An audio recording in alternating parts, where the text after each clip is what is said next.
Awful. Absolutely dreadful.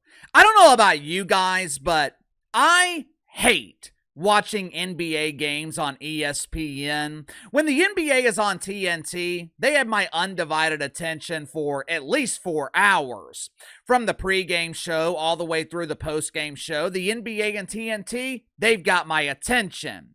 Obviously, inside the NBA is legendary, but the crew calling the Eastern Conference Finals on TNT, Kevin Harlan, Reggie Miller, Stan Van Gundy, I'm usually not a fan of a trio in the broadcast booth. I normally prefer duos, but these dudes are the perfect trio. Kevin Harlan is excellent calling the game. Reggie Miller gives you the perspective from a former NBA player, a superstar NBA player, while Stan Van Gundy gives you the coach's perspective. Are you noticing a little bit of a trend here?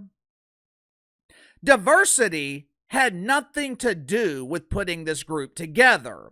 Both Reggie Miller and Stan Van Gundy are in unique positions to add value because they've actually coached and played in the NBA.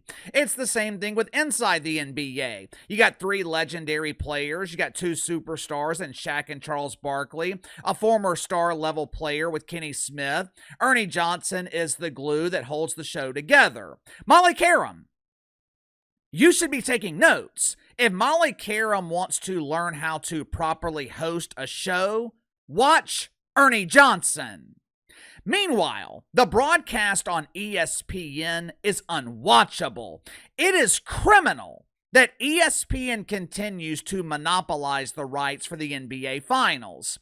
I know that's going to be changing soon with ESPN and NBC, I think, alternating years, but it doesn't change the fact that ESPN's coverage of the NBA sucks. I mean, it sucks. We were given further proof of that last night as Doris Burke once again humiliated herself and the network by, well, I don't know what the hell Doris Burke was doing. I don't know what the hell she was talking about. Neither does she, and that's the main problem. Doris Burke has been calling NBA games for years, but the main reason she is in this premier position, it's because ESPN wanted her to be the first woman to call the NBA Finals on broadcast television. She should be calling a consultant because Doris Burke continues to be an absolute embarrassment. Make sure to like and subscribe. You can follow me on Twitter at KC_BTL84. Link to the main channels in the description below. Look, I've got nothing against Doris Burke. Doris, if this were happening in the middle of November while Doris Burke is calling some C-level NBA game with Mark Jones, who? Mark Jones! Mark Jones! Who would care, right? Mark Jones, he's not qualified to call collect, but ESPN needs to justify his exorbitant woke welfare, so he's got to be doing something. Might as well have him call lower-level NBA games that no one really cares about. But this isn't Hawks Jazz during the regular season. Doris Burke is calling the Western Conference Finals, and more than likely, she will once again be calling the NBA Finals.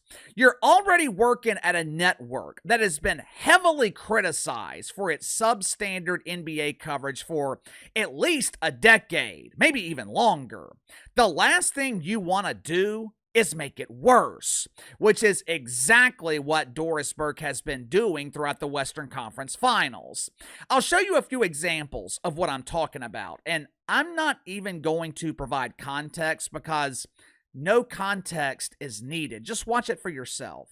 He's taken 7 free throws already in 4.5 minutes. There's a reason NBA Twitter likes to call him the free throw merchant, Mike. And there's contact on the elbow. This is why he's called the free throw merchant. And I don't know much about history, but I know the French and German don't like one another. And Rudy says, bonjour, Mr. Hartenstein. Have a little bit of that left-handed dunk. What are you trying to start here? You know, Doris Burke should have stopped at I don't know much, because that is exactly what everyone watching was thinking. You don't know much. For starters, who gives a damn what NBA Twitter thinks? If I want the opinion of NBA Twitter, I'll get on Twitter. But if you're going to quote NBA Twitter, at least know what the hell you're talking about. SGA is not called a free throw merchant when he's actually fouled. That was a clear foul in that clip. That is not why he's called a free throw merchant. SGA is criticized for free throws because at times, we don't know if SGA is a professional basketball player, professional actor, or maybe even a professional wrestler. He exaggerates contact. He likes to play make-believe. He sells on the court like he's just been lightly tapped in simulated combat by some oiled-up wrestler in the WWE. But regardless of all that, I highly doubt the NBA wants their primary broadcast partner telling casual NBA fans that the MVP of the league is a free throw merchant. I highly doubt Adam Silver wants his primary broadcast partner shitting on the MVP of the league.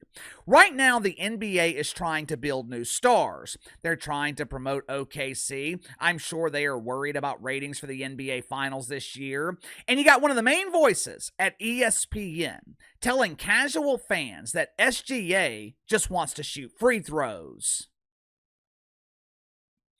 This is what happens when you value diversity over actual value. This is what happens when you value diversity over knowledge or actual experience. Again, this is nothing against Doris Burke. For the longest time, ESPN was paying her to call NBA games. Now they seem to be paying her to analyze them. And there's no way for Doris Burke to do that because she's never played in the league. What can she tell me about shooting clutch free throws? What the hell can Doris Burke tell me about the pressure in the playoffs? She's got the same experience in the NBA that I do. None. The pregame show on ESPN's a disaster too. Kendrick Perkins seems to be modeling to be the male version of Lizzo. I think Bob Myers is great when he's actually allowed to speak. But 75% of the panel on ESPN's pregame and halftime show, they have never played an NBA game. The halftime show is an embarrassment. It's 10 minutes of commercials followed by 2 minutes of Stephen A. Smith reading off useless stats. Every once in a while, Malika Andrews will ask some doofus question. Hey guys, I got a great question. Anthony Edwards only scored 4 points in the first half. Do you think he'll score more than 4 points in the second half?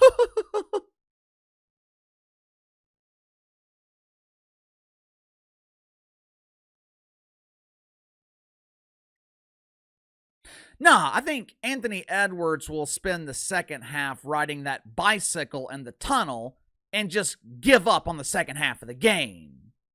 NBA coverage on ESPN is an absolute embarrassment, which is probably why Adam Silver diversified coverage of the league going into next season. Which, fine, that's fine, but he should have taken away these major games from ESPN altogether. We have over 20 years of evidence that proves ESPN doesn't know how to provide adequate coverage of this league. Sound off in the comments below. I'll see you guys later.